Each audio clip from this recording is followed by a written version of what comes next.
Hello everyone, আমি মৌসুমি আবারও চলে এসেছি একটা নতুন ব্লগ নিয়ে। তো আজকের ব্লগটা সম্পূর্ণই অন্যরকম। আজকে 25শে বৈশাখ, কবিগুরু রবীন্দ্রনাথ ঠাকুরেরই দিন। তারই উদ্দেশ্যে আমরা সাম্য যোগা সেন্টার থেকে একটা ছোট্ট অনুষ্ঠানের আয়োজন করা হয়েছে, তাই সেটাই চলছে।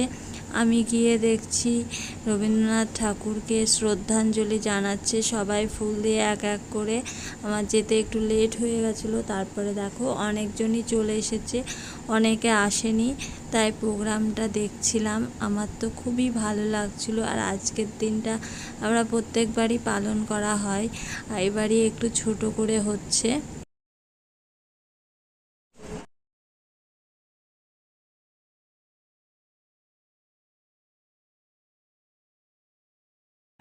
অন্য দেশের অন্য নিজেদের কি বলবো নিজেদের যে প্রমাণ করতে যে আমরা ধর্মনিরপেক্ষ, সেই প্রমাণ করার জন্য যেখানে ধর্মীয় ভাবে যেখানে হত্যালীলা হচ্ছে সেইটাকে জাস্টিফাই করার জন্য নিশ্চয়ই ধর্ম তো সেটা নয়। কিছু সংস্কার, কিছু আচার অনুষ্ঠান সেটা কখনোই ধর্ম হতে পারে না। তিনি বেঁচে থাকলে আজকে যে আমরা রবীন্দ্র জয়ন্তী এখানে অনেক রকমই প্রোগ্রাম হলো, আবৃত্তি, নাচ, গান, অনেক কিছুই হলো। যে সকলে যে যেটা পারে, অন্য জায়গায় তো করতে পারে না, এখানে নিজেদের মধ্যে সবাই করতে পারছিল আর করছিল। বাচ্চা মেয়েটা নাচ করতে গিয়ে একটু ভুলে গিয়েছিল, দিয়ে কান্নাকাটি। আমরা সকলেই হাততালি দিয়ে তার মনোবলটা বাড়ালাম যে ভুল তো হতেই পারে, কান্না করো না, এরকমভাবেই বলছিলাম।